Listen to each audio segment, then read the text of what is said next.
Hi folks, Canadian Prepper here. Late night emergency alert video. One that you probably should watch before the opening bell on Monday morning. There's a lot of people right now very concerned about the robustness of our financial system and whether or not it's going to start coming undone at the seams this week if it hasn't already begun.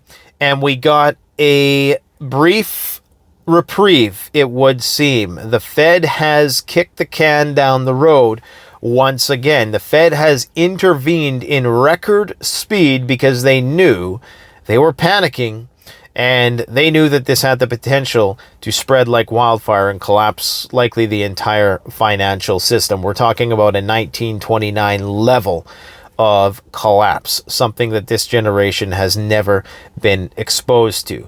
Now, the Fed stepped in and they plugged that hole in the sinking ship. And what has exactly happened, if you want to just, a great analogy to understand it simply, is you had an alcoholic, okay? He didn't pay his bills on time because he was partaking in reckless things. He was partaking in high-risk lifestyle activities that he shouldn't be. And his parents stepped in and said, okay, we're going to pay your rent this month. And as long as you agree, like not to do this again. And of course, the alcoholic's going to continue to do it again. And sure enough, the Fed came out with this announcement today that they're going to effectively bail out. I don't think that's the term they used, but it basically amounts to a bailout of sorts. The rich people are not going to lose any money, is basically what it comes down to, because what they don't want is other people in a panic to start withdrawing money, especially the whales. The under 250,000 people, they're not too worried about those, because once you get a whale pull their money out of the bank, that's when you get that chain reaction. And that's when you realize how insolvent the banks are. And that's when they start to collapse. So the Fed wanted to step in and say, don't worry, rich people. We'll make sure that your money is fully insured and you're not going to lose a dime. So please don't pull your money out of the system because we don't want it to collapse. That's how scared they are. Now, what that means is that while the Fed is trying to fight inflation by raising interest rates, what they've effectively just done is inflationary, because they've passed on now the burden of these collapsing banks to the taxpayer, more or less. Eventually, it's going to be the taxpayer who foots the bill for these losses once they become realized, or these risky ventures that these banks were involved with. Okay, at the peak of the 2020 stock bubble, this is the fallout. Now, this means that inflation is only going to get worse. Well, why did these banks collapse in the first place? It was in part due to the fact that the Fed keeps raising interest rates, okay, and these banks can't make good on their debts. So this means that the inflation that they've now postponed, and it's not going to become realized in the system for who knows how long. And I'm talking, of course, about the fact that now the taxpayer is going to be burdened in some way, shape, or form with the decision the Fed just made to take on these risky collapsed banks, okay, and basically insure these people's money that should have just been lost, and the people should have just ate it up. And it's not just people, it's businesses, right? It's businesses like mostly tech businesses, at least with that bank in particular. So we're not necessarily just talking about individuals. We're talking about businesses that likely would have went under had this not been fixed. So if those businesses don't go under, great. If some of them do and will, then that means that the taxpayer is going to be the one who effectively foot the bill, meaning that it's going to be inflationary, and the only way to fight inflation is by raising interest rates even more. So the way I see it, and I might not be seeing it clearly, I don't claim to entirely understand how the system works, that it's like the more I understand it, the greater the shore of my ignorance, as they say. But what it seems is that the Fed is just trying to keep all the balls in the air long enough because they know we got a war to fight on 4 fronts. That's the biggest news. That's what's really going on in the world, is there's resource wars happening on 4 fronts. We're talking about the Middle East, we're talking about Ukraine, we're talking about North Korea, and we're talking about China and Taiwan. That's where the money needs to be going right now. That's why they're running the hottest military budget, almost $1 trillion, an equivalent amount of debt or deficit this year, meaning that this money is coming from nowhere. So they cannot, they're not going to, and this is why they reacted so quickly, because in the Fed's mind, it's better that they intervene now and at least hope that people will believe that they'll have their backs so they won't pull money out of the system. But I'm starting to think that even if the Fed is doing what they're doing, we very well may see Richie Rich start having second thoughts about some of these banks anyways, and still pull their money out. So, I mean, the situation apparently right now, based on futures and Bitcoin going up and the greed index back up and all these financial fanatical YouTube channels telling people to buy again, which is the absolute worst advice. People should take this as an opportunity. If we've postponed the mother of all bank runs, take it as an opportunity not to just go all in on the system right away and buy, like buying the dip.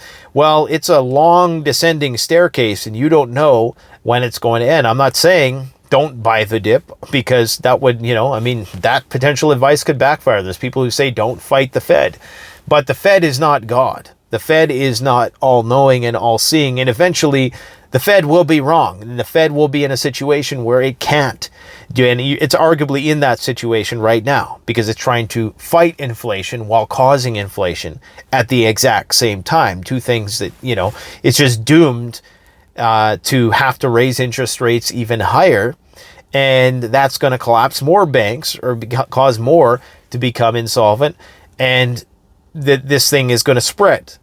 So I'm not entirely convinced that the situation has been averted, but we'll see. There's a lot of false optimism and greed coming back in the markets. So, they could stretch it out for much, much longer. But that is the crux of the matter, is that they need to keep the whole facade going because they know they have to fund these wars which are currently being waged all around the world. That is numero uno. Okay, at the end of the day, the Fed has this freedom and luxury to do what it does because there's a lot of guns around the world pointing at the right people and keeping the right bad guys at bay so this phony baloney system can continue. But this is already a spread to banks across the pond. Credit Suisse apparently is not doing so well. And so if this has already spread, then maybe it's out of the Fed's hands. Maybe it's going to spread beyond the borders of the United States, and then it's going to come back doubly so. And what's the Fed going to do? Keep bailing out the rich people? Because that's effectively what's happened. And it's very... it's good that most average Joe Schmoes don't understand what has just happened here, okay? What has just happened is that the FDIC can only insure deposits up to $250,000, I believe. So if you only have, $100,000 in the bank, you're good, and you were banking with this bank, you're all right. But it was the companies who had 500 million, 1 billion. Those are the ones who would have lost. And the Fed stepped in and said, don't worry, we'll take care of it. You don't have to worry about pulling your money out of all these other banks, okay? Because we don't want this to cause to have a contagious effect. Because with fractional reserve banking, there's not enough money in the banks to cover all the everybody going and taking their money out at the same time. Okay, not everybody can withdraw. I'm not sure exactly what it is. I think it's like 0.1% or 1%. It used to be 10%. So the bank had to have at any given time 10% liquid money on hand in case people wanted to withdraw money. I think it's a lot less than that now, which is why the system is so fragile.